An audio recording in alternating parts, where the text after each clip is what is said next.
Hello, in this video, I will guide you through how to turn off Meta AI on Facebook. Now you can get to the Messenger app through Facebook or directly from the Messenger app. I prefer to do it from the Messenger app. So you tap on Messenger and then you tap on Meta AI message or icon. Tap on the information icon at the top right corner. In all these three options at the top here, tap on mute. Then you choose when it's going to unmute.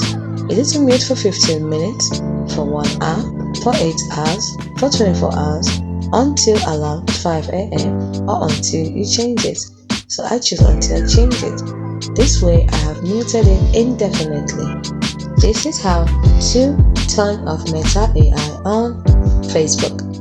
We cannot totally delete Meta AI, we can only stop it from being intrusive by turning it off and muting it for indefinitely.